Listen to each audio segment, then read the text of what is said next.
Hello, I'm R.A. Spratt, and I want to welcome people joining us this week on the Yoto podcast platform. Now, just so you know, most of the bedtime stories I tell here are standalone stories. But over the last year, we have been dipping in and out of the epic story of Odysseus, the hero from ancient Greek mythology. And this week, I'm going to be telling the second last installment of that tale.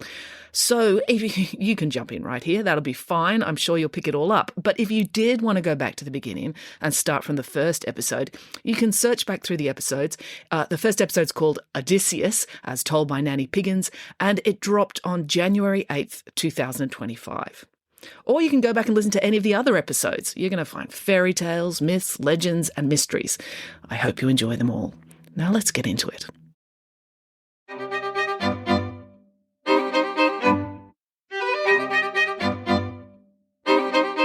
Hello and welcome to Bedtime Stories with me, R.A. Spratt.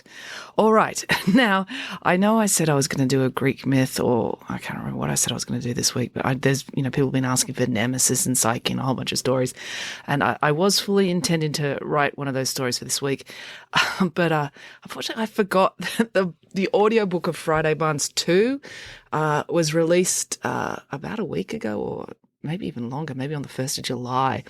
And I didn't realize because I was on holiday that it had actually come out. You're having a busy year when an audiobook comes out and is released and you don't even realize it. I mean, I narrated it as well as writing the book. So that's pretty bad. So anyway, I got to promote it. So I'm going to read you some of that because I'd really love it if you like this podcast, you're going to love the audiobook. So I'm going to read you the first 2 or 3 chapters. Probably over this week and next week, because the first mini mystery in the book is actually sort of like 2 mini mysteries woven together. So I don't think I'll be able to cover it all in one week. Anyway, I'm going to give you at least 1 episode, maybe 2 episodes out of that book, the start of that book, to encourage you to buy it yourself. You can get it anywhere. You can get audiobooks. So that's Audible, Apple Books, if you get audiobooks where you get them from. But also if you're on Spotify and you've got Spotify Premium, if you're paying for your Spotify subscription, you can get it as part of that. Or you can get it if you're getting free Spotify and just pay for it through there. So anyway, there's lots of ways you can get the audiobook. The audiobook takes 4 hours. So it's 4 hours long. So it's like you're getting normally an episode of this podcast is 20 minutes. So it's like you're getting 3 times 4, 12 episodes in one of the podcast. It's equivalent to that. So I think you get good value for money out of it. So so I'm going to read you the first couple of chapters to give you a taster, and then hopefully you'll love it so much you'll go get the audiobook and the book, or both, or whatever. Okay, let's just get into it. Okay, here we go. So this is right back at the beginning of Friday Barnes, the second book in the series, Friday Barnes Under Suspicion. And we're going to begin on chapter 1, page 1. And the chapter 1 is called Wrongly Accused. Friday and her best friend, Melanie Pelly, were sitting in the dining hall at Highcrest Academy, enjoying second helpings of chocolate cake. They'd had a long day solving crime and saving the school's reputation, so Mrs. Marigold, the cook, felt they had earned an extra serving of dessert. But their calorie-induced bliss was about to be interrupted. "Barnes!" snapped a voice from behind them. Friday and Melanie turned around. The headmaster was standing next to a uniformed police sergeant. "What's this?" asked Friday. "Am I getting some sort of citizenship award for everything I've done for the school?" "No," said the headmaster soberly. "I'm afraid not." "Friday Barnes," said the police sergeant, "I have to ask you to come with me." "Why?" asked Friday. "Because I'm arresting you," said the police sergeant. "You're not obliged to say anything unless you wish to do so, but whatever you say or do may be used as evidence. Do you understand?" "Not really," said Friday. "Not the situation, anyway. But I do have a large vocabulary, and as such have no trouble understanding the meaning of your words." The police sergeant had dealt with much more intimidating people than Friday resisting arrest, so he simply took the matter in hand. He pulled Friday's chair back for her while she was still sitting on it, took her by the elbow, and guided her to her feet. Friday was mortified. She didn't have to look up to know that everyone in the room was staring at her. This would be yet another reason for all her rich classmates to snigger and laugh at her. There was nothing she could do. She was the most exciting spectacle in the dining room since Mrs. Marigold lost her temper with a vegetarian student teacher and dumped a blancmange on his head. "If you'll come with me," said the police sergeant, although Friday could barely hear him through the rushing sound in her ears. People always marvel that holding a seashell to your ear replicates the sound of the sea. But in the seconds before you faint, the movement of blood rushing out of your brain replicates the sound of the sea too. Friday saw Melanie's concerned expression. Then a movement made her look across. Ian Wainscott, the most handsome boy in school, also the most infuriatingly smug boy in school, was entering through the back door. Friday watched his face as he took in the scene. He looked surprised for a moment, then he caught Friday's eye, and his face returned to its normal, apathetic mask. The police sergeant started pulling at Friday's arm, and the world seemed to return to normal speed. Her ears started to process sound again, just in time to hear the first murmurs of malicious gossip. It was times like this when Friday wished she didn't have a brain like a supercomputer. Having a photographic memory meant that the words, and the associated hurt, would be accessible in the long-term storage of her brain's neural matrix forever. "Typical scholarship kid. Probably been stealing," whispered Mirabella. "She's probably been arrested for wearing those brown cardigans," said Tria. "She should get 5 to 10 years for crimes against fashion." "Plus another 10 for the green hat," said Judith. Now lots of people were sniggering. That was the last Friday heard of her peers as the dining room door flapped closed behind her. A squad car with lights flashing was parked at the top of the school's driveway. "The headmaster's going to hate that," said Friday. "It's a bad look for the school." "The headmaster will be grateful I'm taking you off his hands after what you—" "Ah!" said the police sergeant, as he was interrupted mid-lecture because he'd fallen into a hole about 1 foot round and 1 foot deep. "Oh, that hurts," said the police sergeant, rubbing his knees. "I wonder who put that there," said Friday. She inspected the hole. It looked like it had been dug out by hand. "This crazy school," muttered the police sergeant. "There's always something going on. Rich kids with their weird pranks, or bitter teachers with their revenge plots. The sooner we get out of here, the better." Friday looked back at the main building. She had a lump in her throat, and her eyes started to itch. She knew she wasn't suffering from hay fever because it wouldn't be spring for another 6 months. Friday wasn't terribly in touch with her emotions, but she was able to deduce that she was upset. Being forced from Highcrest Academy had affected her more than she would have imagined. The police sergeant was entirely right. Highcrest Academy was full of obnoxious children and strange teachers, but it had also become her home. She had friends. Well, one friend. And she received 3 warm meals a day. So despite the Gothic architecture and the even more Gothic attitudes of the staff, this place had made her feel safe and needed in a way her family home never had. As the squad car started to pull out down the driveway, Friday hoped this would not be the last time she saw her school. The police car wound its way through the rolling countryside to the nearest town. A female police constable was driving. They were headed for Twittingsworth, a fashionable and well-to-do rural area whose tax base owed more to the weekend homes of city bankers than the local farmers. "So what crime am I being accused of committing?" asked Friday. "We'll discuss all that in the formal interview," said the police sergeant. "Why? Is it some sort of surprise?" asked Friday. "It's a very serious offence," said the police sergeant. "We don't want to jeopardise the case by deviating from correct procedure. We're going to do this by the book. There'll be a lot of scrutiny. The National Counter-Terrorism Squad has been alerted." "Counter-terrorism!" exclaimed Friday. "But I haven't done anything." The police sergeant snorted. Save it for the interview. The police station was an old stone building, built back in the day when pride had been taken in the appearance of official institutions. Friday had not been handcuffed. No doubt there were rules about handcuffing children. She also thought it was unlikely that her own thin, spindly wrists could be contained by the same handcuffs that would be needed to restrain a fully grown man. It was the lady police constable who led Friday into the building, taking her through an open-plan office area where there were 6 desks and mountains of paperwork cluttered everywhere. There was also one separate office partitioned off at the end of the room, no doubt for the police sergeant. Everything inside the police station had been painted grey-green, except for the cheerful posters on the wall featuring famous athletes urging citizens to be respectful of women's rights. Friday was underwhelmed. She'd imagined the inside of a police station to be a more exciting place, but she supposed they could not put up gruesome crime scene photos on the wall. As a result, the police station looked like an average, boring office. Friday sat down on a wooden bench outside the interview rooms.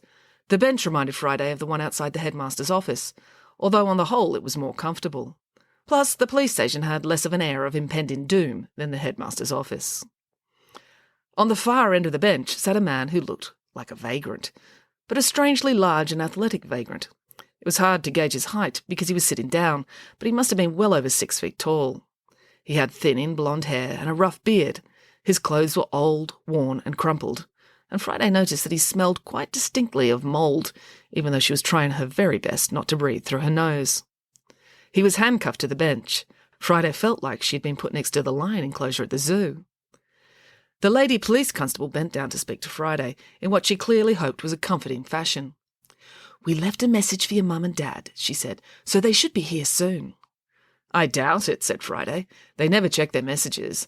They only have an answering system because they find it less irritating than letting their phone ring." "Well, how do we get in touch with them then?" asked the lady police constable. "I don't," said Friday. "I suppose you could send an email to one of my mother's PhD students and ask them to speak to her in person. That's what I did the time I broke my ankle on a geology excursion." "You did?" asked the lady constable. "Yes," said Friday. "I needed to let her know I wouldn't be home because the rescue helicopter couldn't pick me up from the cliff face until daylight. But I haven't done that for ages, because we're not allowed to have email access at Highcrest Academy. They have a strict anti-technology policy. They're frightened students will use handheld electronic devices against the staff."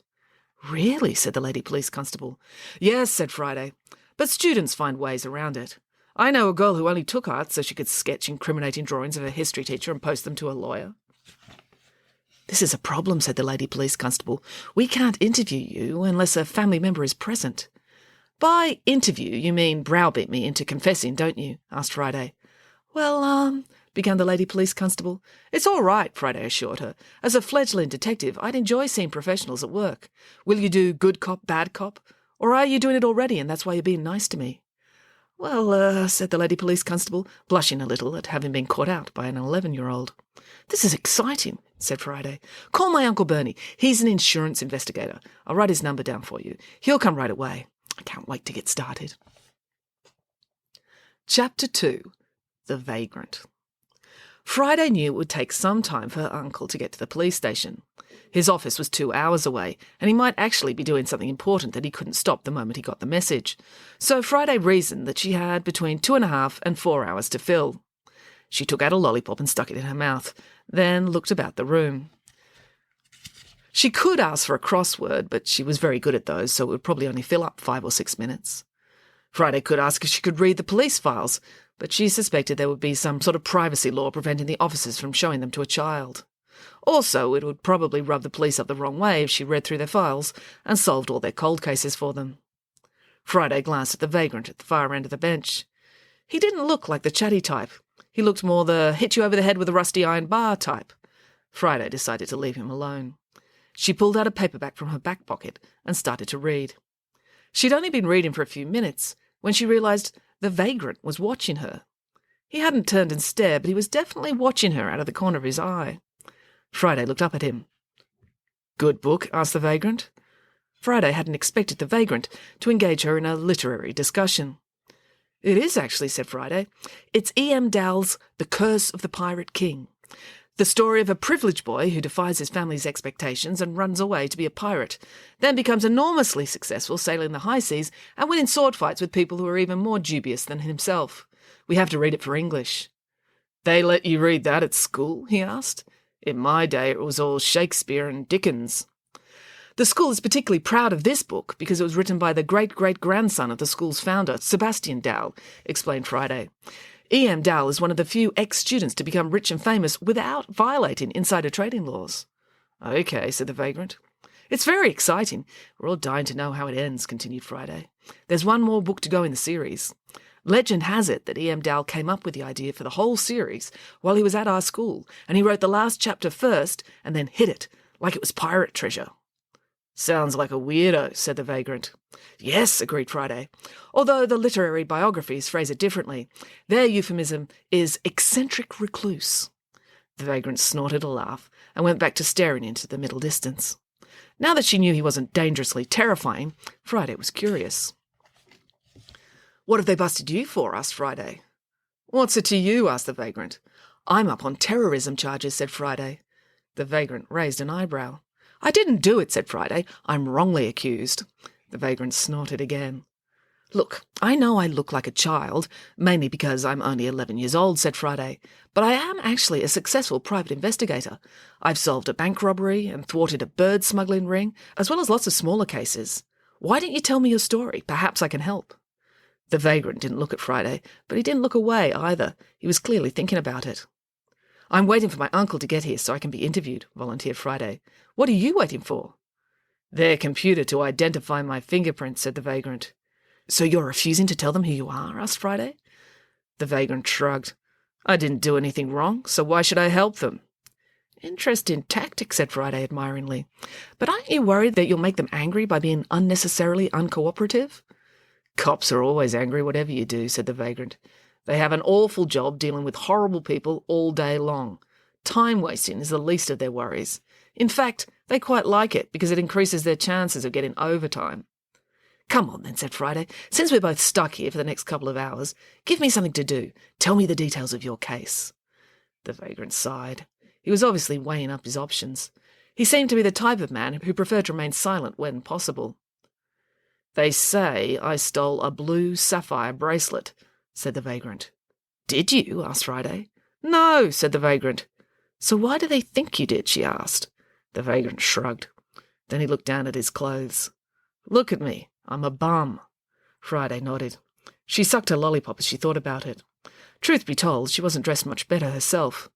But it's a fact of life that some people can wear unironed earth tones and look like an eccentric academic, and some people can look like a bum who's been sleeping rough for a week. Take me through the details, urged Friday. Apparently some rich housewife was taking a shower and she put her bracelet on the windowsill, said the vagrant. When she got out of the shower, the bracelet was gone. And they immediately arrested you? Asked Friday. I was seen by 3 separate witnesses as I walked through the field behind the lady's house, explained the vagrant. That doesn't look good, conceded Friday.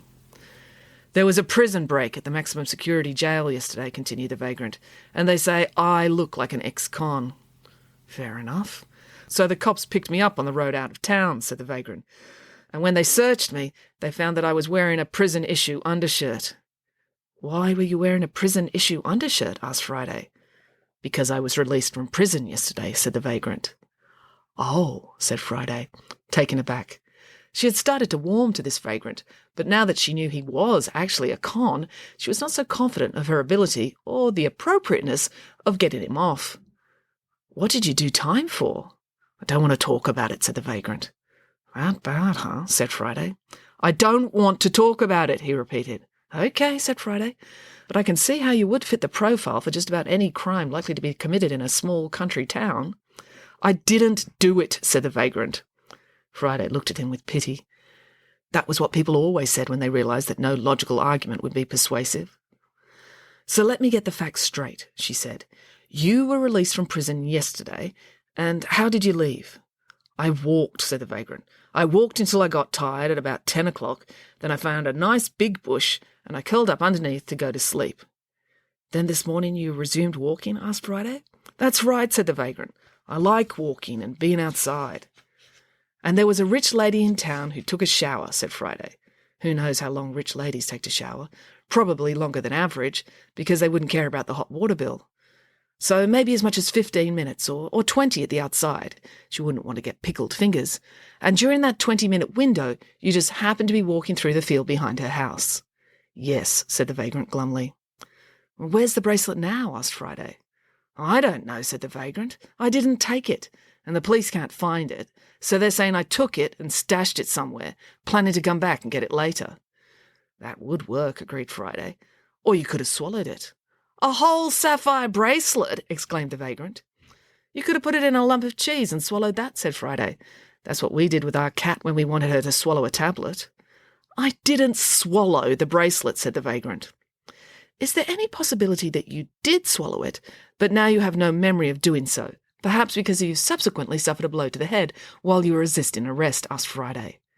What makes you think I resisted arrest? Asked the vagrant.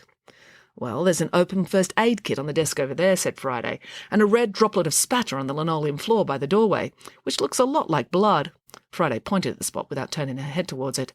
She did not care for blood and didn't think that fainting in front of this large vagrant would help her street cred. Also, there are 6 desks in this room, but I've only seen 2 police officers, continued Friday, which suggests to me that somewhere in this building there is a police officer receiving medical attention. I didn't hurt anyone, said the vagrant. The constable tore his pants when he leapt over a barbed wire fence trying to chase after me. He got a nasty scrape on his backside. They took him to the doctor for a tetanus injection. Said Friday. You do make an excellent suspect. You even look like a criminal. I know, said the vagrant. With so much circumstantial evidence and your criminal record and frightening physical appearance working against you, continued Friday, you could quite easily end up back behind bars for this. Said the vagrant. You're making me wish I didn't start talking to you. The only thing that will clear your name is finding the bracelet, said Friday. If you do, there's a big reward, said the vagrant. $10,000 to anyone who provides information leading to its recovery. Well, it's a good job I know where it is then, said Friday. You do? Asked the vagrant. But first, before I take a client, I like to know what their name is, said Friday. The vagrant paused for a moment. It obviously went against the grain for him to concede anything. Malcolm, he eventually said. What about you? Suddenly the main doors burst open and Uncle Bernie hurried in. Friday! What mess have you got yourself into now? Terrorism charges? You haven't been looking up bomb recipes on the internet, have you? Of course not, said Friday. I promised the federal agents I'd never do that again. The sergeant emerged from his office. Mr. Barnes, I'm Sergeant Crowley, he said. If you'd both step into the interview room, we have a lot of questions for your niece. What about me? Asked Malcolm. It's all right, said Friday. When they let me off, I'll fix up your thing too. What if they don't let you off? Asked Malcolm. Well, I don't think I'd be a very good advocate for you then, conceded Friday, as the lady police constable led her into the interview room. The end. Okay, well, they're the first 2 chapters, I want to say. Yeah, they're the first 2 chapters. And I might come back and read the 3rd chapter to you next week, because that's actually a complete mini mystery with a beginning, middle, and end. So it won't leave you on too much of a cliffhanger. And as I say, if you want to get the audiobook, it's available from all the places you can buy audiobooks. That's Audible, Apple Books, but also if you're on Spotify Premium, you can get it there too. All right, well, I hope you enjoyed that. We'll have the next chapter next week and then get back into some folk stories and mythology after that. Okay, well, that's it for now. Until next time, goodbye.